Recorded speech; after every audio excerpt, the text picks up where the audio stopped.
Welcome to season 8, episode 10 of the Will Reads. Yay! There's much rejoicing. Yay!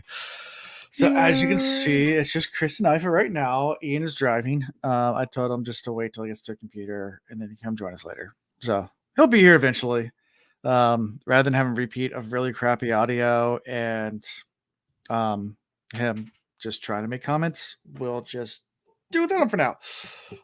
Should be on in the next, I don't know, 15, 30 minutes, something like that. So by the time we're done with personal life, right? Right, Chris? Correct. Yeah. So Chris and I just for right now, a few announcements. No new patrons this week. Hold on, Ian's calling me. Chris, take it away. What's going on with personal life? I'll be back. Personal life. Huh. Let's go to the chat.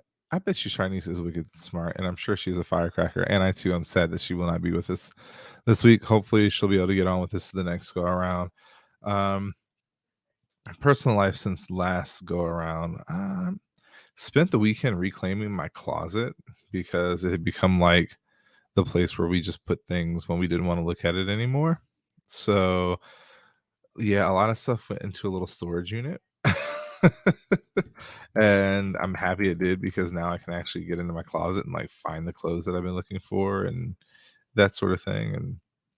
And beyond that, it's getting excited. My nephews will be visiting next week, so like we're preparing for that. And then I also have gotten back to like healthy eating, so it means that I'm hungry at weird times and I'm craving weird things. I'm doing the small things I can to make up for it, like eating minuscule cups of keto-friendly cereal, which literally like barely fits in my hand because it's so small. But anyway, getting back to eating good and working out. Like I've worked out 5 times already this week, and it's only Tuesday. One of which was golf lessons. My father-in-law decided that he was going to make sure I get on the golf course sooner rather than later. So I had my first golf lesson today, learning how to putt. That was pretty fun. I actually thoroughly enjoyed it. I did not get frustrated. My clusters were good. They were near the hole. I was kind of getting the hang of just kind of letting my arms, swing the club rather than throwing my whole body into it. So, for those that do golf or have tried golfing, yeah. Okay. Cool. Ooh, Have you ever played before? Are you a big golfer? No, I've watched a few tournaments recently. And as far as golfing, I've never been out on a course to golf. Well, no, that's not true. I went golfing at Newport News Park once. Okay. I've been to Top Golf 2 times. I've been mini golfing twice as well. Okay, so cool. In 35 years. I'm a horrible golfer, so I've played maybe 5 times in the last 5 years. And 0 times this year. I don't even think it's been 5 times in the last 5 years. Honestly, maybe 3. So I'm pretty bad because it's one of those things you have to do a lot to be good. I mean, I guess there are naturals, but yeah. Anyway, yeah, and see, my father-in-law and my soon to be in a year from now, brother-in-law, they both play golf religiously. Yeah. Well, that's the thing. My father-in-law, he's a scratch golfer, and he always is like, "Yeah, you should come play with me sometime." And I'm like, I'm good. And my wife's like, "Yeah, you should go play with my dad." I was like, "I'd rather go sailing." So that's just. I like to go lift and throw heavy things, but yeah, I'd rather go sailing. Like it's one of those things. Like if I'm gonna have time to myself, it's not gonna be playing golf. It's gonna be on the boat. So wasn't it invented by the Scottish? It was. So you had the Scottish that could throw heavy things. The Highland Games, and everybody else hit a wee little ball into everybody a hole. else was golfing Really long, far away.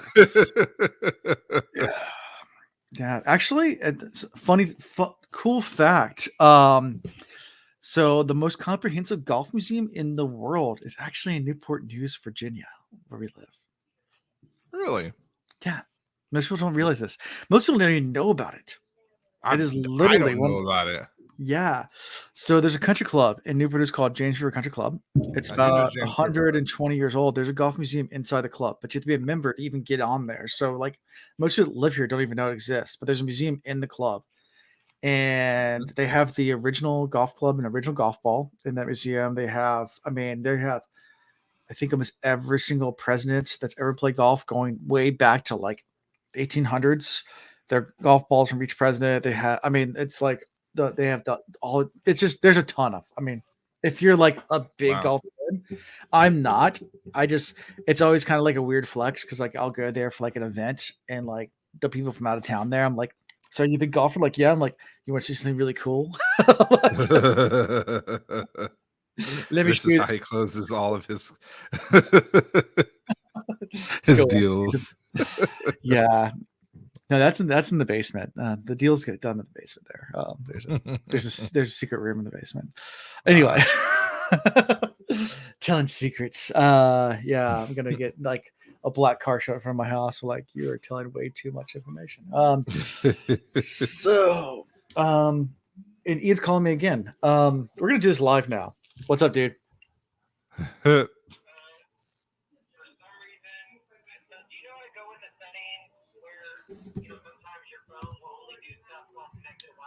Okay, yeah. Well, just join when you get home. We're live. Just how far out are you? Okay, cool. All right, sounds good. All right, later. He turned off his data, so he can only connect. He doesn't know how to do it while driving. That's the problem. Mm. So he's like, I don't. He's like, I can't connect with GPS or anything. I don't know how far out I am from being home. So Ian will join whenever he joins. Anyways, announcements real fast, and this is already turned into a complete downward spiral. Does he need bail money? Maybe. No, he's driving back. He stayed in Richmond too long. And it's so we're trying to work through this. He's trying to figure things out. Ian's going through a lot right now. So go back to announcements. So for this week, we just have Cosmic Reads on Sunday. We did watch Fortune last Saturday, which was a crap ton of fun. If you haven't checked it out, go to the YouTube and check it out. It's going to be a good time for anybody who wants to go back and watch it. Not you, Chris, because it's spoilers. So also, it is spoiler heavy to the end of the book. So, and then we're going to be doing a live reading sometime soon. Ooh, what Yeah. chapters? I think chapter 25 or 24. One of those. Oh, that's end of the month. Or Yeah. Near the end of July. It's coming up soon.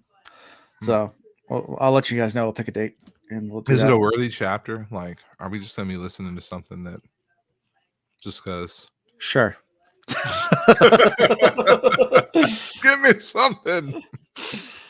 Tell me one character that will be in it. Get me excited for this chapter. Rand's going to be in it. Okay. As I eat my cereal in disappointment. Anyways, so yeah, is this where Rand goes to the dark side? Now that would be exciting. We'll do a live reaction in a few weeks. Personal life for me, yeah, it's 23 or 24. I think it's one of those two. Well, I'll figure it out. We'll pick a date. If you're a Patreon at a certain level, you'll get to watch it. Otherwise, yeah, join. So that's all I can say. So personal life for me. Let's see. Last weekend we went to the pool and on Saturday, what did we do? I don't even know now. I probably talked about in the Cosme read. So anyone that watched that as well, remind me what I did this weekend. You prepared for all of the things that you did on the podcast. Yeah. I know I went to the pool on Sunday. On Saturday we had a full day. I went to the Lions Bridge football game. Oh yeah, that's right. You told us about that. Yeah, so I went to that. Did they win? I don't know because the kids got overly tired, so we didn't even make the start of the game. So we went to the game and we were there very early for all the events pregame. So like they had like a bounce house for the kids and like a bunch of beer trucks and food trucks. So we ate and drank and the kids played, and then by the time the game was getting ready to start, they were tired and we left. So Saturday the 24th, they tied. Oh, cool. 2-2. Yeah. It's pretty awesome. Yeah. pretty much. Yeah. So yeah, that's that. And then I guess for Ian's personal life, he's driving in Richmond. So The fact that he's still going to Richmond is good. So yeah, he's still go to work. yeah. So he works on Tuesdays. So we might have to figure something out. We might push back recording times to a little bit later. Yeah, I talked about Water Fortune already, Hal. But we might push recordings back to 9:00 versus 8:30 if that works for Chris. I don't know. Oh, that works perfectly for me. Okay, let's start doing that in the future, and that'll give Ian time to get back. And then I'll say I need to be here at 3:30. That way I'm here at 8:45. I mean at 8:30. Excuse me. I'm never here at 3:30. So going forward, we're gonna be starting the podcast at 9 p.m., which means 9:15. So just no, I'll be here just at letting you 8:45. know. I'm gonna keep my alarm at 8:30. That way I show up before time. That'll be excellent. I like. Oh yeah, there you go. Alondo's reminding me what we did. I went to the pool and recorded a podcast with this character. That's what. Alondo, you're here. Alondo's We should let here. him be a guest host. Go ahead, send him the link. Yeah, send the link. Why not? He's been through this before. I don't know if he knows these particular chapters, but he's read these. We'll get Alondo on sometime. That'll be fun. But I'll give him time to prep before coming on, not just like randomly have no idea what we're talking about. Yeah, get the Cosmere reads and the Will reads together. Then our world will implode. Yeah, Will hasn't read them, but Alondo has read. Well, I think he's in the last 3 books. Will's newly married. He didn't have time to come on our show. No, he doesn't. He's in Paris right now, so he really doesn't have time. So, anyways, also a couple of housekeeping things as well. Next week is 4th of July for us, so we will not be recording on the 4th of July. It's on a Tuesday. We'll just take the week off. I was going to try to set another time, but honestly, just not going to happen. So we'll be back the following week after. So just FYI. Yeah, that's coming up. So next week, no podcast. The week after, podcast. It's for anyone who doesn't listen to us live. It's the week after 4th of July. You won't get a podcast. All right. Anything else? Ready to jump into? Yeah, let's get into these chapters. Alondo said he wants the link. Sounds like a setup. Send that link now to Alondo. That's Daniel Lou saying that. Anyway, chapter 18. A peculiar calling. And interesting stuff happens in chapter 2, so you won't be here in time for that. So Egwene and the sitters begin to mingle with the nobles from Andor and Murendi. That's how we start. I just ripped my book. That's really upsetting. Oh no. Yeah, so they're doing some little mingling. A girl, Amerlin, a girl puppet and figurehead, held no interest, not with the ageless faces in front of them. That at least said they actually were speaking to Aes Sedai. I right away felt for Egwene. I was like, if you're going to have her as said figurehead, then at least allow her the respect of making other people respect her. But in this moment, I was like, I can't wait for the retribution. I knew reading this, retribution was going to occur. So anyway. Yeah. It looks like we got a frozen still of Ian now. He's on cell phone data driving. He's mean mugging us, man. Welcome to week 2 of the Will Reads. When Chris is in his car and Ian's on a cell phone. And Alan's the only one with part of his shit together. So at least we got Ian in picture with us somewhat live. He can probably hear us. We just can't hear him right now. So anyway, yeah. So no respect for Egwene at all. And Egwene's trying to give some orders, tell Sheriam to find out the references to Aes Sedai and the Tower Guards moving through Andor and trying to figure out what's going on there, trying to get some intel. And Swan starts to express some concern over Egwene's statements to the nobles. And this is all what happens before we get into the whole entire conversation about love. So anything from all that before we get into the Gareth Bryn topic? Anything, Chris, that you had? I mean, I do like the power play that she has here when she's kind of pushing people out to gather information. She's getting the intel she needs that she wouldn't be getting otherwise. So I just think that's really good on her for Egwene to have come this far in such a short amount of time. Really, just is quite amazing. I think I can't remember when it was asked whether or not she in the book it was explicitly asked like, "Are you Taviran as well?" Because so much is going on around her that is happening the right way. And it's like, this is a person who comes from a backwater town who, has only been just like a girl. Like she's been able to kind of be innocent. Yeah. And I know she's been through a lot, in the course of the books, but she is really taking command of the situations. And so it's great to know that she is definitely teachable and that she's learned lessons very well and that she's now using what she learned to her advantage. And then also realizing that she has, people here to help her out, like Talmanes is pretty Yeah. cool. That's right, Talmanes. We all like Talmanes. Ian loves Talmanes. I do now. Now that he's actually in the chapter, I don't mind talking about him. When he's not there, that it gets annoying. Fair enough. So yeah, and then we get into the whole conversation about Swan and Gareth, and where Swan's really just upset because she loves Gareth, but not sure if he loves her, and yada yada yada. And Egwene kind of thinks through it and is like, why else would he have kept you around, or even stayed, or did anything? She comes to the conclusion that it must be because he loves her back.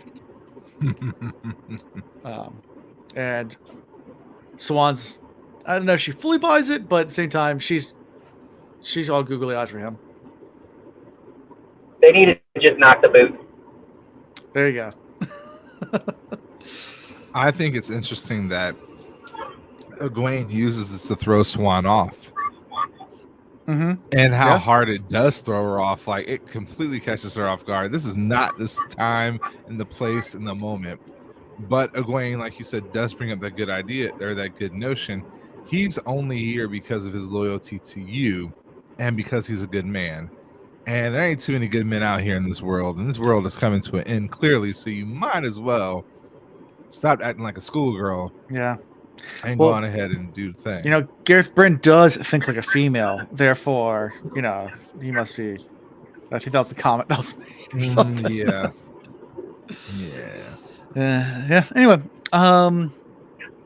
is there anything about the googly eyes for Gareth Bryn before we move to her going to talk to Talmanes? I like the scolding too. I'm sorry. I'm a 100% Egwene fan this chapter, and I never thought I would be more of a fanboy. But you're an Aes Sedai Swan. Try to maintain at least a little dignity. That this chapter was all about praises for Egwene for me. Just especially next chapter. Yeah, I mean both of these, and it kills me because I really do think she's being controlled, behind the scenes. Well, they're trying or to manipulated behind. They're trying to. Well, I mean, she's literally being manipulated in her dreams, and I think some of this is a result of that. But she's doing a phenomenal job. So yeah, I think it's a good sign that she's not doing what all these other Aes Sedai and what Shiriam and everybody else are trying to make her do. Correct. Yeah. Until we find out that Swan is under the control of some Forsaken, and apparently everything she's doing is horribly wrong. But yeah, I agree with you, Chris. These chapters, but this one too, big time Egwene fan, and we've spoken her praises before. But man, it's a lot of fun watching her come into her own. I mean, remember, it wasn't that long ago, they all kind of trembled, except for Nynaeve a little bit, in front of full-blown Aes Sedai. Oh yeah. And now she's just screw it. This is how it's going to be. I'm going to play your game and play it better. Oh, Willow in the Wind. I like that. And to that point as well, she also starts to realize how interested Halima is in her. So I'm wondering if like she realizes there's something out of sorts here, but she can't quite put a finger on it. And it's because every time she starts to figure it out, Halima like manipulates her. I love this comment Hold my from stool. Wayne. Yeah, we thought Nynaeve came a long way. Gawain, hold my stool. Too Nynaeve. God, I Yeah. wish you would say like I wish that's Nynaeve, exactly the moment. That's the next meme we need. Yeah. So she heads over to talk to Talmanes, and Talmanes immediately is like, "Where's Matt?" And Gawain's like, "I don't know. I think he was in Evidar last time I heard. Like, it's not with us. Like, because last time they left, I guess last time Talmanes left, Matt was going to go find Gawain and bring her back, along with Elaine and everyone else. So Talmanes has found Gawain, not with Elaine, and yeah, I guess Talmanes stayed back with the Gawain. That's what it was. Talmanes stayed back with the Gawain when they all left. Figured that she's communicating with the Aes Sedai down there with Elaine and Nynaeve. And she's like, I haven't heard anything recently. That's just true. Last time we heard, he was in Evidar. And last time we heard, he was underneath the wall in Evidar. So, yeah. Talmanes then tells her that he's going to go ahead and aid Rohirrim, the king of Mirundi, help him unite the noble houses. And they make a little pact or whatever, not to get involved, with him not to get involved with war. Like, go help. But, did he? Yeah, little, kinda. She makes some promise. Yeah. I don't know how long it's gonna last. Yeah. And Talmanes can also feel something thinks it's Matt tugging him from the south. That was the part, first off and foremost, Dana, I think manipulation of the prophetic dream and maybe even touching into the real world. But then the idea that Matt's men can feel that there's something wrong with him, is that Severin or is that part of the power that Matt has being like a reborn character from the different age? Like that was a big question I had. Like, is it everybody in his band can kind of sense and feel things regarding him and maybe the others, or is this a Severin thing? Because we haven't heard about people sensing what's wrong with Rand, and we haven't heard about people sensing what is wrong with Perrin, but Talmanes can feel Matt's tug. Ooh. You guys are about as bad as we are. Matt's probably got a strong tug too. Yeah, he probably does. Working out on that farm. Yeah, exactly. And he thinks he should no longer be shadowing the Aes Sedai army. He needs to leave and go on his own way. And they agreed to that. That Talmanes and the Red Band will leave, even though Matt told him to stay with them before he left to go. I think that's going to be a mistake. She needs to keep people around her. And though she has Gareth, part of what's keeping others at bay is the fact that she has two armies at her disposal and not one. Yeah. So you think it's going to be a downfall for her letting him and the rest of the band leave? Yes. Okay. Interesting. Yeah. So I think that's pretty much. I mean, is there anything else in this chapter besides that? Egwene goes and mingles with more nobles. As sunset, she leaves to go get ready for her next part of her plan. So I mean, it's not much else besides that interaction. Find Shiriam, tell her to get everyone mounted now, no matter what it takes. She could not have the sitters. She cannot give the sitters a night to think about what had happened today, to plan and plot. They had to be back in camp before the sun went down. Yeah, I'm just like fanboying over here. Yeah, she did such a good job. Also, she did notice Ramonda and Lelaine casting some angry glances at her as she was walking through. So, it is what it is. Getting that mean girl look going on.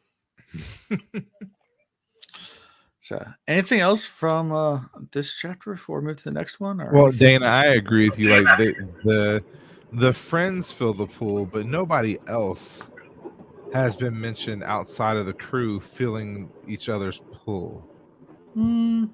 Have they? Or maybe the I sea missed folk it. did during the bargain, like when they were trying to. No, but I mean Yeah. that was direct manipulation. I'm talking about like feeling distress Like of the sensing. Taviran. Yeah. Yeah. But there's been characters that I've mentioned, like, I didn't normally do this, you must be a really powerful Tavira. There's been other characters that I've mentioned that before, like, where they realized that what's happening is because of Taviran. So, but as far as like a pull, like from far away, I don't know about that. But Yeah, like that's being, what I mean. That being pull. in the presence of someone and feeling Taviran effects, yes, but not from great distances. I don't think, but I could be wrong. Yeah. Well, we're gonna find out. Taviran. Severe. So, anything else from this chapter before we move to 19 of the law? I fought the law and the law won. No. But what I didn't mention during my my opening is how proud I am of the shot putter, hammer thrower, turn hurdler. If you're not watching news, we had a great show of teamwork. I think the characters in this book could learn from Communication. Sorry. Communication. Yes, communication, and then working for your team versus for yourself. Her name just left my mind that fast, but we had a oh man, darn it. I'll come back to it. I'm gonna pull it Yeah. up. Surprised you didn't mention a really good character from last chapter too. There's a good character that was mentioned in there as well, but you guys just missed it completely. Who was that? Apparently Swan doesn't know how to use horses, so that's all I'm saying. Oh, that's right. Bella was there. I'm not gonna do it 2 weeks in a row, guys. No, we won't. No, we There's won't. a Belgian I'm gonna shot putter tease- who I'm gonna went tease viral it. because she decided to run and become a hurdler to help her team out. See, that's what we need. We need more people like that. Anyway, like Bella. Cool. Bella's not that type of a horse, but she did what Bella's she not. did. Bella can do whatever she wants.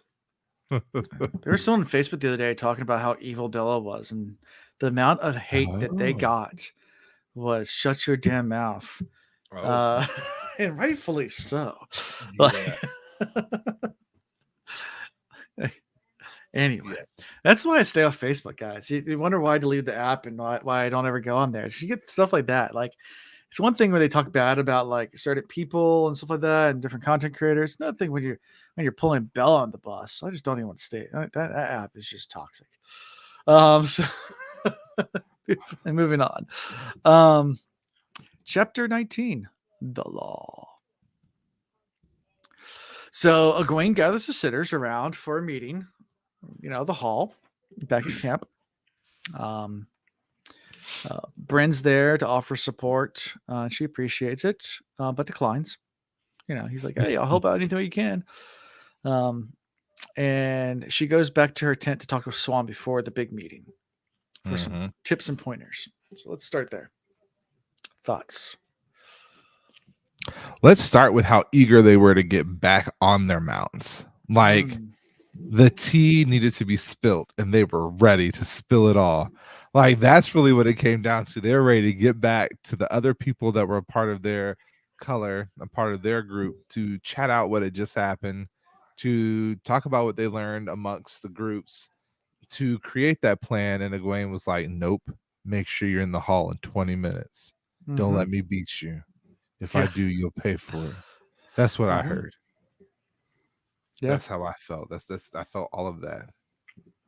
And especially from Ramonda and Lelaine, each of them trying to like keep their composure, but then also get close enough to Egwene. And Egwene was like, no, I got the horse.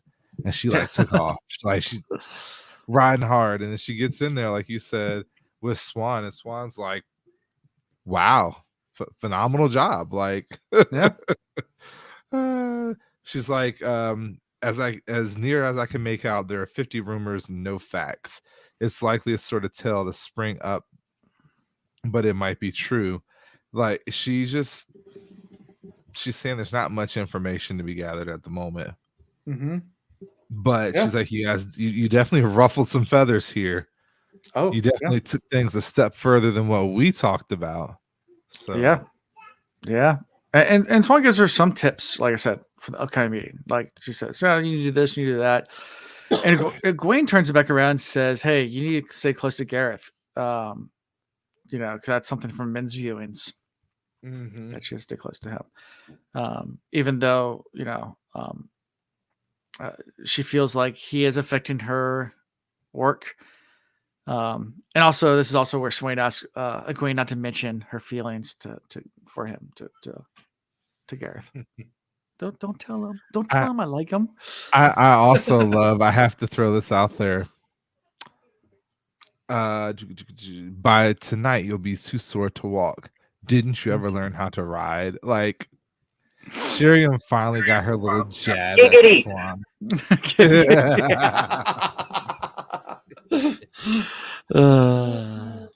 From the way she kept shifting in her saddle, she had already achieved her prediction for Swan. Like, poor Swan, that booty's raw. That crotchular area is not happy. No. And Shiriam was happy to point that out.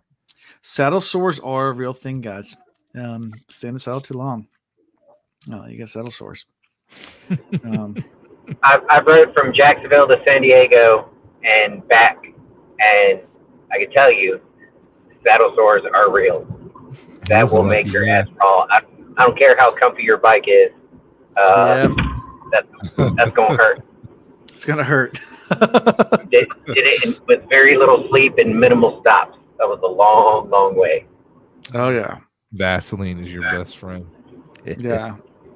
I used diaper cream, bro. That shit was raw. Nice. I've rode a horse or two, and I've ridden on the back of Ian's motorcycle, but we're not going to talk about that experience. Actually, we can.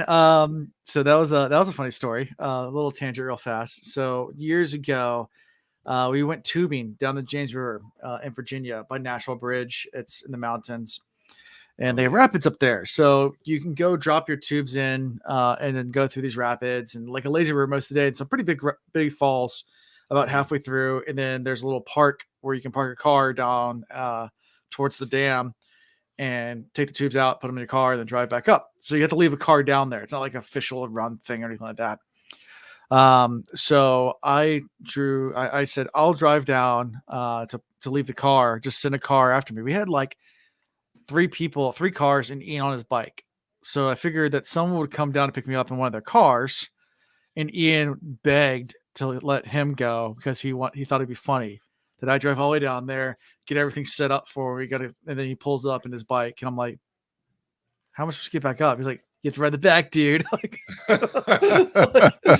Now, granted, this is the sticks of Virginia, where at least this is also years ago, where definitely certain flags are flown a lot, and seeing 2 men on a bike is not very much no.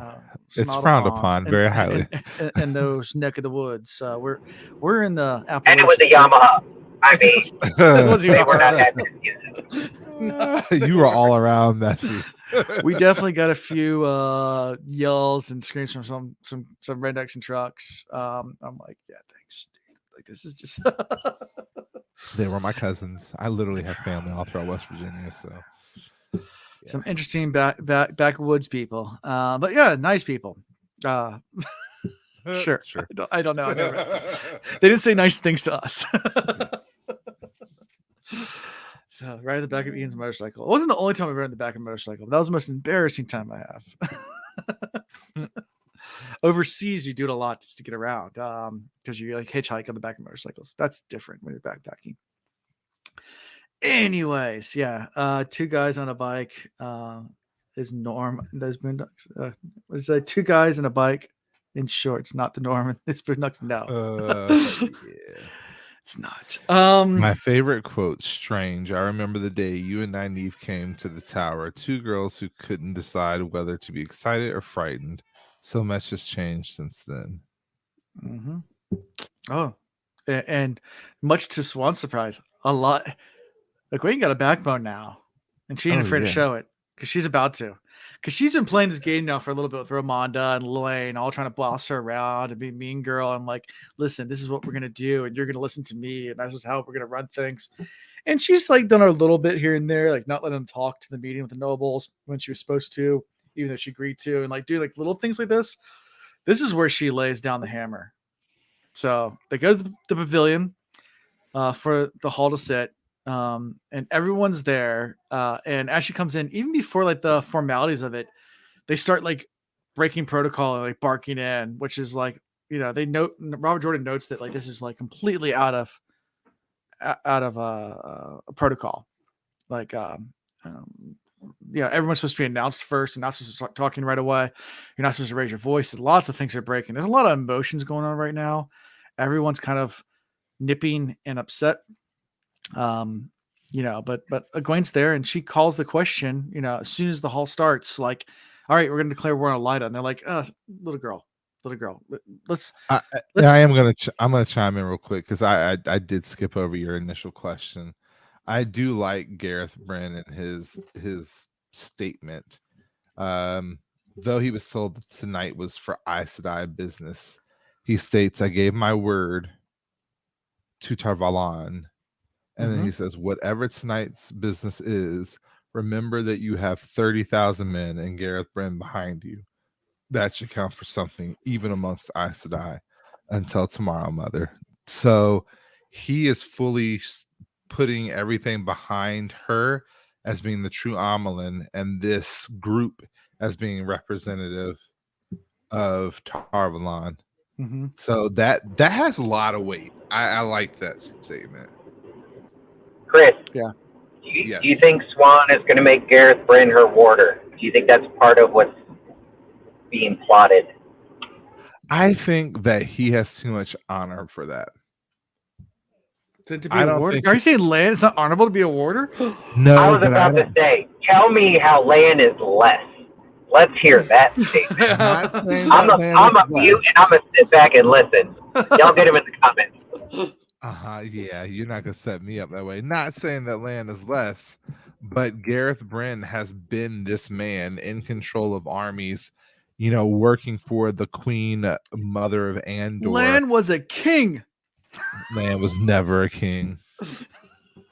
Lan may become a king. Blasphemy! Lan may become a king again at some point, but he was a princeling. And he was a king for like. It's Lan the man, not Lan the boy. I love Lan the man. Lan the man's a warder. Lan the boy was a king for like 30 seconds. Oh, Lan is the king of the Seven Towers of Malkir. I want y'all to remember that Ian started this drama. In the chat, Lan is king. Lan is king. Lan is a king. What has gone wrong with this podcast? Just everything. Chaos. Complete chaos. The wheel turn. The wheel. Got full circle. Now my entire life is fucked up. This was a safe zone, and now everything's hit the fan.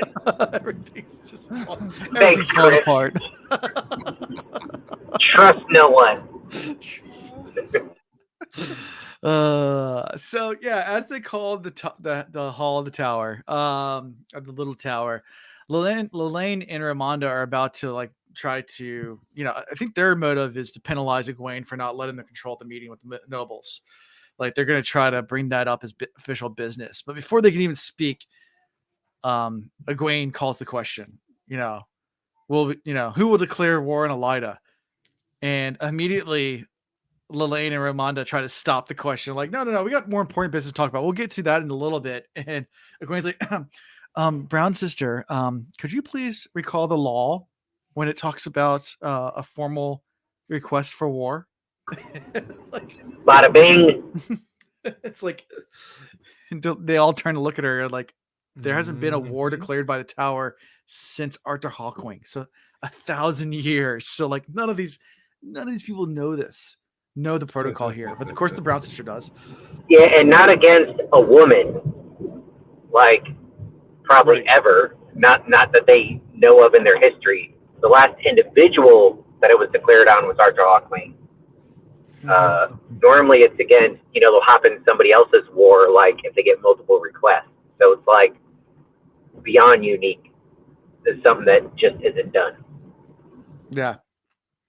Yeah. But the Brown sister goes back and very sheepishly is like, as a matter of fact, yes, whenever a question of war is brought up that has to take precedent over anything else, and that has to be decided on first before anything else can commence. Everything has to stop, and it goes to that because it's that important.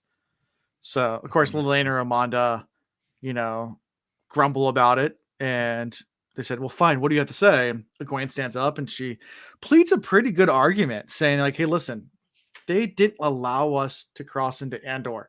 They do not recognize us as the Tower. Like, and it's because we're floundering. Like, we have not officially declared anything. Like, this would cement us as the true Tower. We are formally declaring war as the true Tower against a usurper. Like, this is what needs to happen. And that's our argument. Is like it's going to make people choose, not be flopping back and forth. Do you have authority or not? And I thought it was a pretty decent argument, and so did some of the other sisters. So there are other questions they cut in with. They're more concerned about the grandmothers coming to test and their pomp and circumstance. Like this question really doesn't matter, does it, Ian? Yeah. Well, I was jumping ahead just a little bit to. I mean, Alan says, yeah, she makes a great argument. Can y'all still hear me? Yeah. Okay. She makes a good argument, it is, but like the first response in her favor was somebody standing up going, well, I mean, we might as well, right? Yeah. Like, so, was it a great argument? I don't know, but it inspired one person to say, oh, fuck it, let's do it. I mean, isn't that technically what we're doing? So we might as well officially do it? Like, what are we messing around for? And that's actually, I think, what moves the rest of the sisters to like get on board. It's like, they brought an army out against us. Like, they have the audacity, but that's because they don't know who we are. Like, they don't know us, and we don't know us. So let's stake our claim, and let's go ahead and show that we are the Aes Sedai, and we are the ones in charge. So, but the sisters that vote for are definitely like more. Not like super like gun-ho, like, whoa, go to war. They're more like, I guess, why not? I'll stand up for you. Like, it's not a big begs deal. The question, like, how many of them really thought that they were going to end up back at the White Tower in no time? Like, but I think what's more important here is that the people who voted were not like super behind Egwene. They were just kind of like, I'm saying. They thought they were going to go back and be under Elida. Yeah. I feel like that's really what it came down to. They didn't really have any true belief in this war. They thought, give it some time and Elida will cool down and we'll all be able to come back to some rational agreement. Right. So again, I'm a big Egwene fan because she backed him into a corner. Yeah, because they didn't realize Tower Law. I mean, she lawyered the crap out of them. Like, I mean, it was like one of these things. Like, so sheepishly, she gets just enough majority to declare war. War is declared. Shiriam stands up and says, okay, it votes by a pass, and then they turn around and says, everybody else going to go ahead to show unity and support. Like, we'll go ahead and everybody else stand up, and Ramonda's just like, no, I'm not standing up for it. Like, screw that. Like, I'm not going to support this. And that's where Egwene drops the bombshell. Oh, but now that we officially declared war, did you know also in law is once war is declared, Armin seat pretty much has a limited power. Like, and I am now the only authority, and you guys don't mean shit anymore. So, meaning you can stand. Wait. Wait. I already said bada bing, and this is the bada boom. Bada bang. Like it was the POW. It was all of it. Like, I want, like, again, glowing, excited, happy. I think the only way this is going to bite them in the backside is if Halima does end up really manipulating the heck out of her. Like, she has the tower. Mm-hmm. Oh yeah, no, now she has full authority. Like, Yeah. like that's in law. Like, unless they want to break tower law, which none of them do. So none of them realize that loophole that she literally now has 100%. Like, almost like you think back to like, so the only time this happens historically, the only example I can think of, where it's like complete and totalitarian power is, which actually did end up well, but the Romans would do this. During times of war, they would put a dictator. Actually, where the word dictator comes from, it wasn't a negative term back then. In charge, Kind of potato shaped like one of those ones. but they put them in charge of, rather than the Senate having to vote on everything during war times, they'd put a dictator in charge, and they would make all the decisions because it takes too long for the bureaucracy of the Senate to get anything done, and you need to make decisions fast. And it was a temporary type position in Rome until Julius Caesar Alan. came around and made it more permanent. Yeah, go ahead. Say dictator. Dictator. Why do you say dictator? It's dictator. You have like this subtle pause. All I'm hearing and all I see in my head is a potato shaped like a dick. Like it's Dictator. Am I the only one that hears that when he says it? It's got to be more fluid. It's a dictator, not a dictator. He adds like an emphasis. I Put an emphasis on the syllable. You got the emphasis on the wrong syllable. Yeah. Anyways, so yeah, Roman history. Go look it up.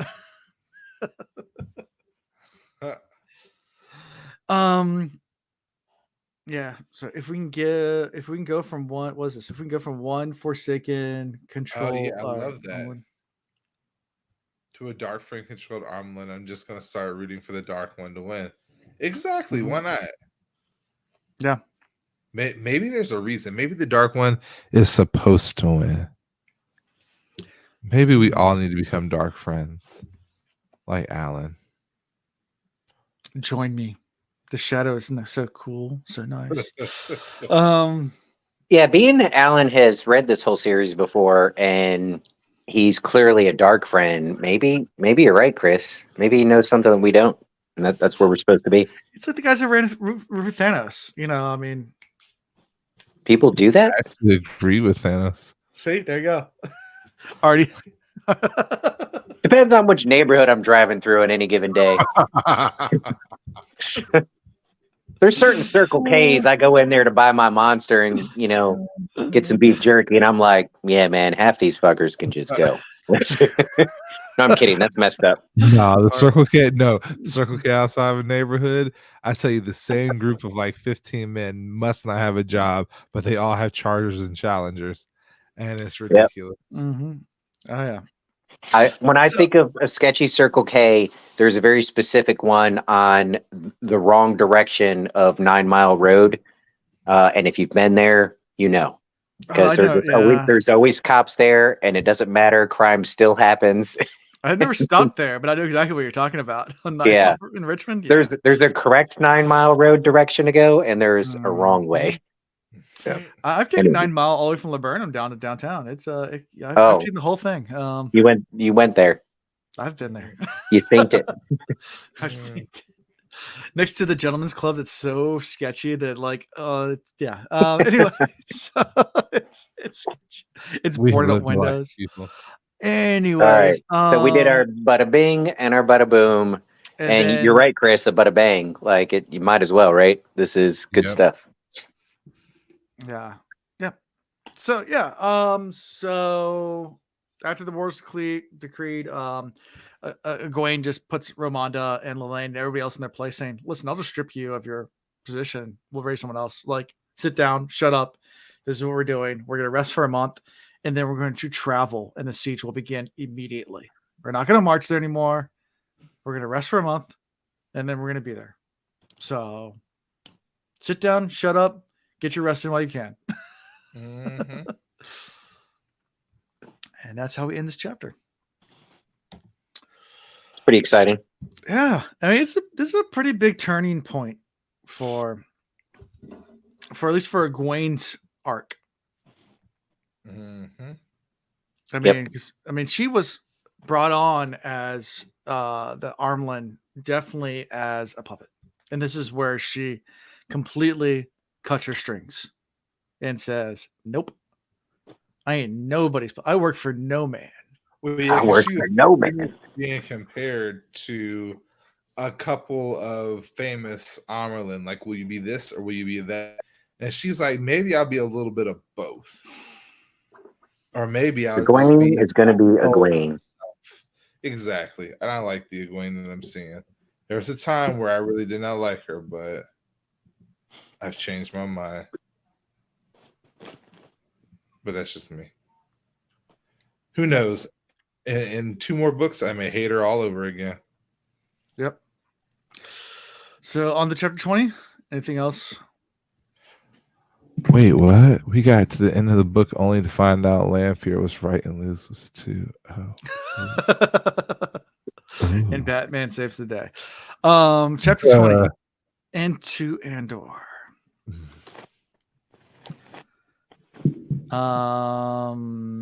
You guys ready? Yeah, sure. Okay. So after the explosion that destroyed the gateway to prevent the Seanchan from entering Andor, we have now the Aes Sedai, the Kin, and the Sea Folk, and the rest of the followers.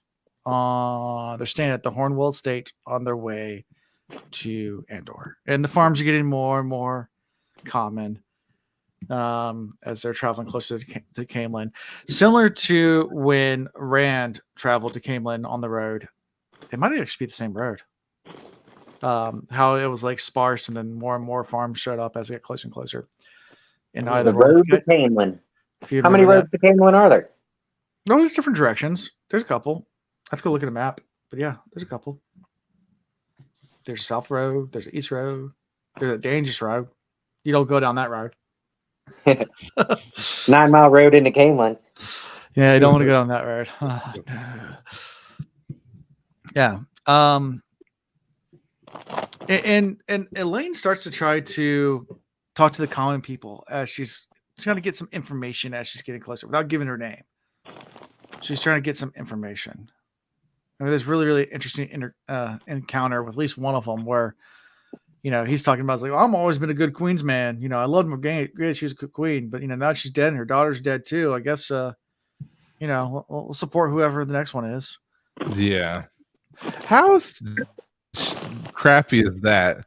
To know that though you're loved by your people, they're willing to move on as quickly as they have to. Yeah. Well, I think it's pretty common in most societies. Apparently in relationships too. Fuck me. My people to be. I want my people to be. We're going to dig deeper into that offline. You just threw my whole thought process off. Because I want to be a dick and be like, I want my people to need me and love me and want to be with me. I have no other choice. But now I'm like, oh, well, damn. Okay. Yeah. Once everybody assumes that they're dead, I mean, it's time to move on. I guess. I'm not trying to talk about relationships here, and I'm just talking about kingdoms. Yeah. No. Great. Yep. Yeah. I'm with you. Here we go. Because everything's fine. I love you, dude. Chris, what were you saying? I have zero idea where I was going with any of this now. Okay. Get us back on track. All right. So yeah, meet the commoner, and he named some of the names of the people that are kind of vying for power in Camelin. That I guess there's one clear favorite, but he'd be fine with either one, kind of thing. Yeah. I mean, Yep. I actually got invited to the watch. That's something else I did this past week. I got to go to the Hornet Stadium, the Spectrum Center, to watch the draft. Okay. I have never heard a crowd boo more in my life over getting a good draft than that night. Like, it was super crazy to be there and to see this like phenomenal athlete get picked up. Brandon Miller was picked up by the Hornets, and everybody got super upset because he was not the favorite pick. They had this superstar, gaudy looking guy, can't remember his name, that everybody wanted. Scoot Henderson. He's probably a phenomenal basketball player. He looks like it, but just looking at his taste and the way he was like showing off and everything whenever the cameras hit him, I was like, I wouldn't want him on my team. So, I mean, I guess I can understand where this guy's coming from. Like, we'll take who we get, but I prefer to have this person over that.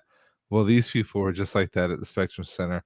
They rather much have Scoot Henderson rather than Brandon Miller, even though Brandon is the team player.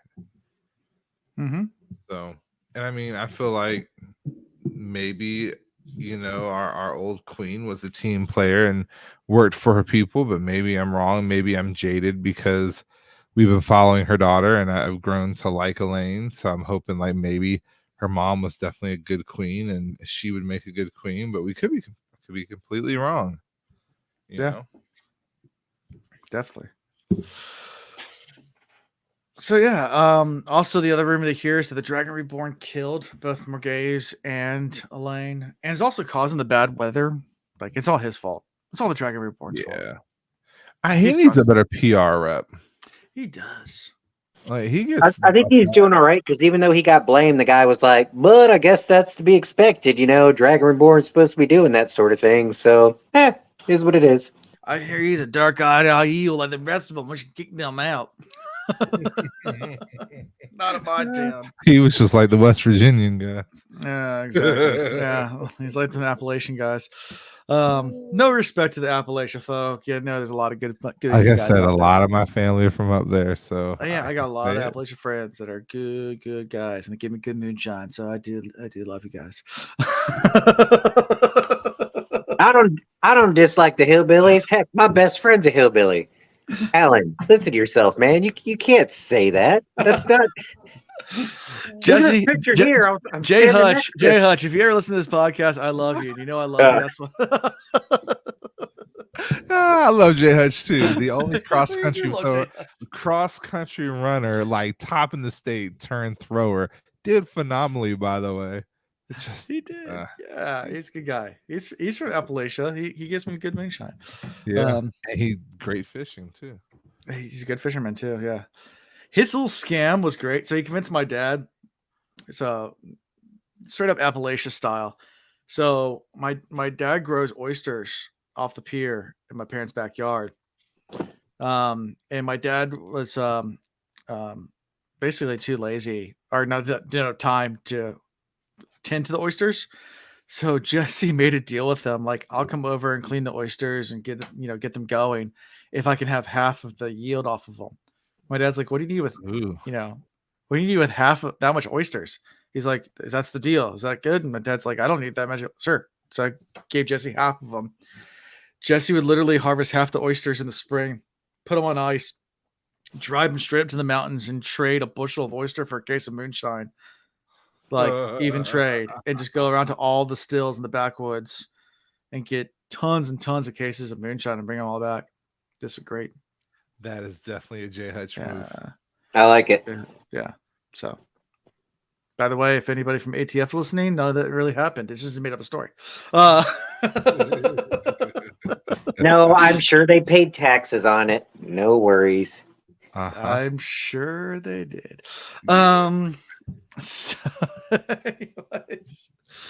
So, yeah, Vendine and Adelaide continue to question Espen, the Dark Friend.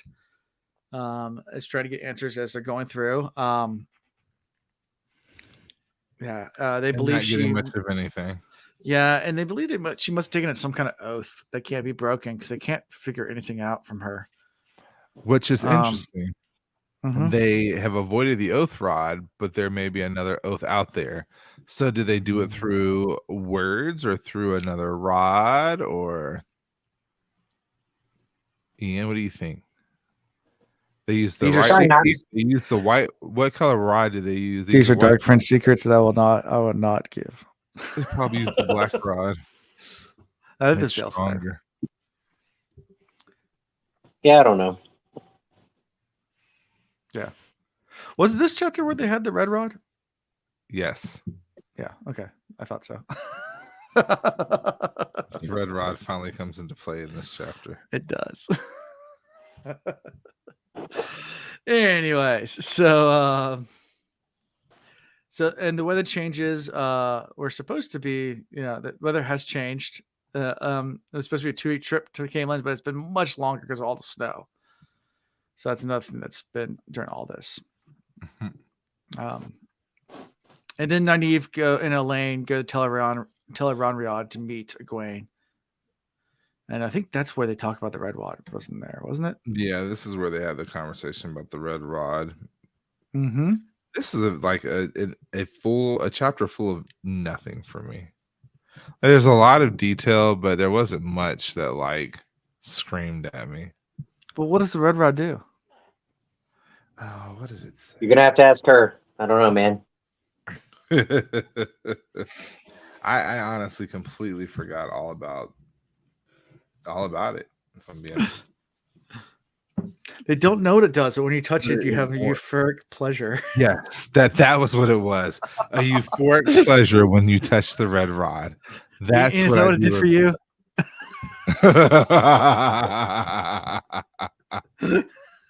And they all were embarrassed by They the were. euphoric pleasure of the red rod. Yes, I do Yes. remember that now. Yeah. That's what Ian, it is did. that what the red rod did for you, or? Yes. Didn't even get it out of the box. Just holding the box. That's all I needed. Could feel it, yeah.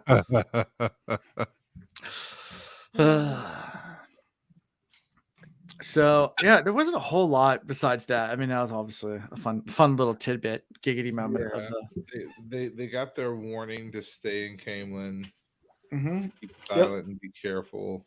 Mm-hmm. And that was kind of it. Like, there are certain things they're not supposed to mention to each other. Yeah. But I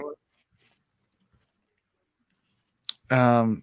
I guess Brigitte being was it Lan who recognized Brigitte as a Northerner?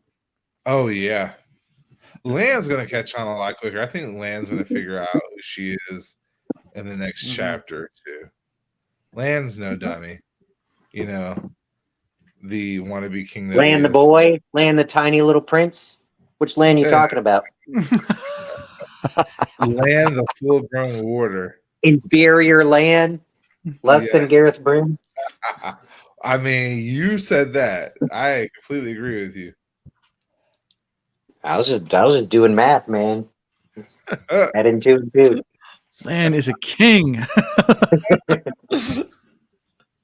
I mean, there's nothing lowly about being a warder. I don't know where you get this idea from. Like, ooh, take that. No, I'm just saying Gareth Bryn is just like the epitome of what needs to be a general. Yeah. I was hearing like what you were implying. It just sure. Yeah, rubbed me the wrong way. This is what Chris is saying. Lan the emancipated man. Lan the Macaulay Culkin? Oh, what? Didn't he get emancipated from his parents? I think so. I think so. Yeah. Dude, do you realize we're like 2/3 of the way through the book? Yeah. This has been a very what's the word? Process-driven book or it's a very event-driven book. Yeah. Book. But I think it plods along, but it's just a lot of events, not so much character heavy and details on what the characters are doing, but situations where things are getting set up for greatness to happen. Yeah. This is a lot of people say this is the beginning of what they call the slog. The beginning. So what's the next book like? The next book is fun. Oh, okay. The full That slog. sounded convincing. The full slog begins in 2 books. Crossroads of Twilight is the full slog. But yeah, the next book is has a great ending though. The next book does, so that's a fantastic ending. But actually, I think I looked at a statistic one time. I think it's actually Land the next book greatest man. where a lot of people quit reading the series. Is the next book just because it does Because plot. they probably hear that the next book plots and they're like, eh. Yeah, it plots for a while, but it's okay. We're gonna muscle through because it gets good again. So and it depends on how you look at things. If you like political intrigue, if you like political intrigue, next book's good too. It's a lot of. But I do like political intrigue. I do. Yeah, so more. Yeah, that fires me up. Anyways, favorite character. Ian, who's your favorite character? Let's see. The slog doesn't exist. I'm just saying, if there was a slog, this is where people say it starts. I don't know. The obvious is Egwene. Yeah. Talmanes. Yeah, I kind of want to give a shout out to Swan because it seems like a lot of what Egwene is doing strategy wise is being influenced by Swan.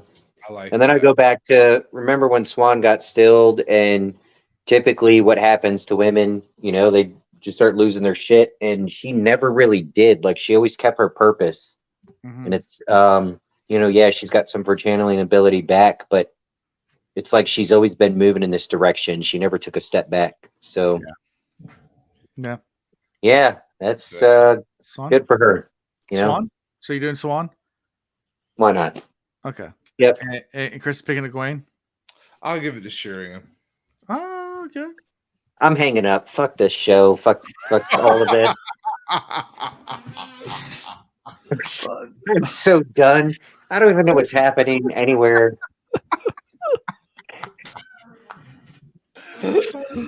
She is getting abused on every front and taking it like a champ.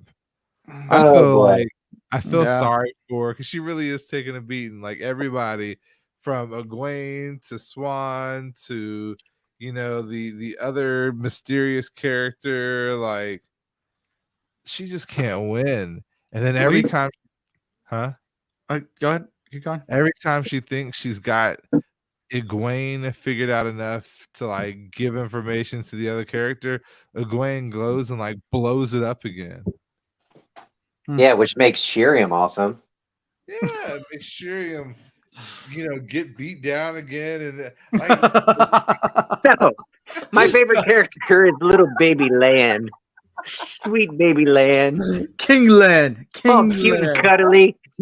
She can't catch a break, man. I could pray to baby Lan if I want to pray to baby Lan. So, Ian, do you know who my favorite character is? Skinny Ketchup. Chris, any guesses? Dear sweet baby Lan. My favorite character is definitely.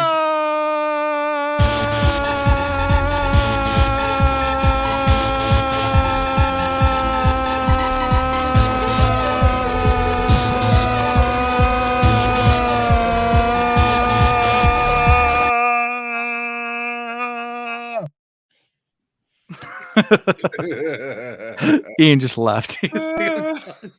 I'm doing laundry. Sorry. Anyway, I love that horse. Yeah, so next week we'll be doing 3 chapters and we get some action.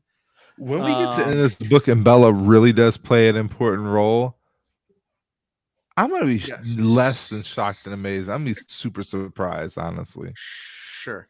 I bet you she dies in book 11. Yeah. So anyway, so the next 3 chapters are. This is my dresser, an Aldi bag. Oh. Nice. Isn't it though? It's great. It is. That's better than mine. Is it? Yeah. Mine's a guest bed. There you go. Look, this is the sock drawer. There you go. Yep. That's an Aldi bag. Yep. Anyway, So next 3 chapters, answering the summons, Ooh. Yeah, I got to do that too. Thanks. gathering clouds, and then fog of war, storm of battle. Fog of War, Robert McNamara. Great documentary. Yeah. If you haven't seen it, watch it. I have not. So chapter 23 is fog of war, storm of battle. Look it up. Is this going to be a Matt chapter? Is he going to be like? Matt is under a wall. I feel like Matt's in a coma. I feel you, Matt. I'm changing my favorite character to Matt because I can relate to that. There you go. I feel like he's gonna be in a coma and he's gonna be dreaming about a past life. Maybe. Home would be nice. Matt, who? So how we can be We're found? not playing this game with you, Wayne. Never again. We're not playing this game. What? Matt who? Matt, who? Oh, Matt who? Y'all did that to me with Perrin. As a matter of fact, no, we deserve a Matt who. We had Perrin who for so long. Matt who? Hey, who's Matt? Answering the summons. That title interests me because who has been summoned? I mean, we've had multiple summons. We have had men channelers being told that they could come and be a part of the crew. We've got women channelers now being told that they could become a part of the crew. We got Elida telling Aes Sedai, come back home. We got, dark friends out there, dark friending and recruiting. Like, this is recruiting season. Like, there's a many summons that have been put out there. So I do feel like this is going to be very much another Egwene chapter, and she's going to get a ton of town folks who could channel as women that are going to come and try to become new allies. Now, gathering clouds, we know how many women do you think are going to come at once? As many as grab the red rod. That's all it takes. Apparently. Oh man. Sorry guys, I'm desperately trying to entertain myself. No, you're good. Apologies I if you've wonder been if they all offended. had orgasms or if they just like had euphoric moments. Like, because euphoria is one thing, orgasmic euphoria is another. Anyway, the gathering clouds, maybe we're going to get a big storm, but I think that's more related to the fog of war, storm of battles. Like, these gathering clouds are just gathering armies. No, this is where Perrin finally gets his Two Rivers tobacco. Oh, Ooh, gathering clouds. that would be dope. We do need a good Perrin chapter. Yeah. And then fog of war, storm of battle. I'm not touching that chapter. Nobody's ready to go to war, so I don't know what that's going to be all about. Maybe it's an internal struggle of some sort with somebody. Okay. Yep. The wars are coming. Oh, yeah. Anyways, all right. So how we get found is at thewillreads.com. You can find links to everywhere there. Go ahead and send us emails at thewillreads@gmail.com. Or you can go support us in lots of different ways. Just listen to us, join our Patreon, do the merch thing. It's fun. Join Discord. It is a lot of fun. We do have lots of channels. The memes are choice, as Ferris Bueller would say. And if I do be memeing. If you're too young to know who Ferris Bueller is, I recommend checking that out too. So, because he's a righteous dude. Anyways, that's all I got for this week. So, until next time. Peace. Okay, bye.